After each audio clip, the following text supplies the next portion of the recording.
I woke up sore and stiff, every muscle in my body screaming from yesterday's battle. My mind, however, was racing. The shadow's presence in the village had been overwhelming, and its words still echoed in my head. You will not leave this place alive. I'd proven it wrong, for now, but I couldn't shake the feeling that it wasn't done with me. Lasara was already awake, tending to a small fire as the morning sun broke through the trees. She handed me a cup of something warm and fragrant. Drink, she said. It will help with the pain. The liquid tasted like spiced honey and mint, and the warmth spread through me, easing the ache in my limbs. Yesterday was a test, Lasara said after a long silence. The shadow wanted to see what you were capable of, and it learned more than we intended to reveal. So what happens now? I asked, my voice still hoarse. We must stay ahead of it, she said. Our next destination is the city of Eralis, deep in the Skyvale. It is a stronghold of light, and the council believes we can find allies there to aid you in the battles to come. I wasn't sure how I felt about the idea of more battles, but I nodded. How far is Eralis? 3 days' journey, if we move quickly.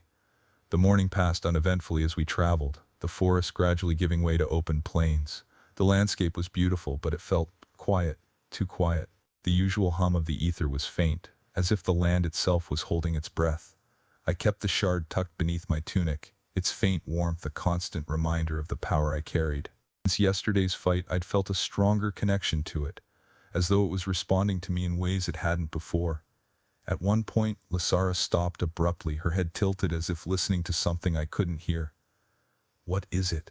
I asked, gripping the shard instinctively. She didn't answer right away. Then, slowly, she drew her blade. We are not alone. The attack came swiftly.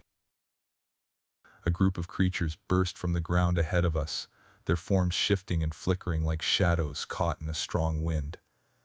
They were smaller than the ones we'd faced in the village, but faster, darting toward us with unnerving speed. Lasara moved first, her blade cutting through the air in a blur of light. I raised my hand, summoning a barrier just in time to block one of the creatures as it lunged at me. The ether felt more responsive today, as though the shard was amplifying my connection to it. I focused on the pulse, sending a wave of light toward the creatures. 2 of them dissolved on impact, but more were coming.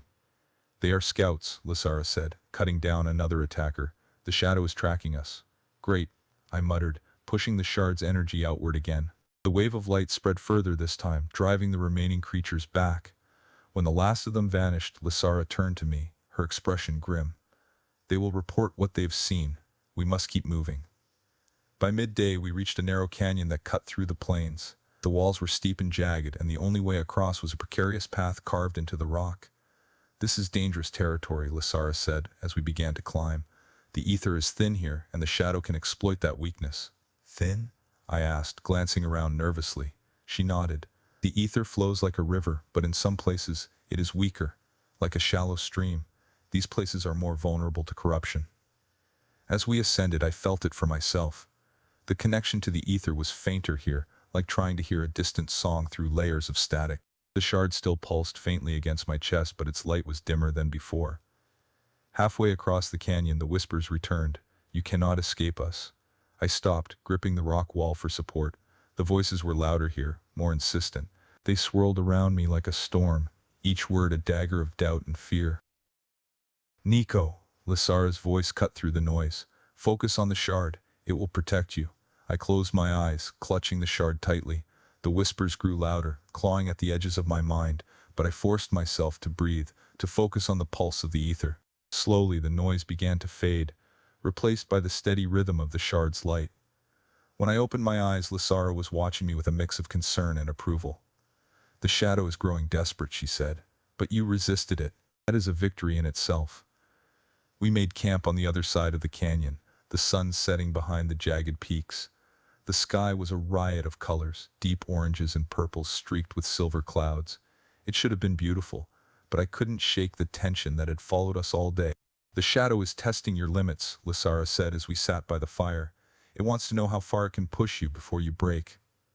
Well, it's doing a pretty good job, I admitted. She smiled faintly. And yet, you are still standing. That is more than most could say. That night, as I lay beneath the stars, I couldn't help but wonder what lay ahead. Eralis sounded like a beacon of hope, but would it really be enough to stop the shadow? The shard's light pulsed faintly against my chest, steady and reassuring. For now it was enough to keep the whispers at bay. Tomorrow we would continue our journey, and whatever the shadow had in store for us, I would be ready. Or at least I hoped I would be.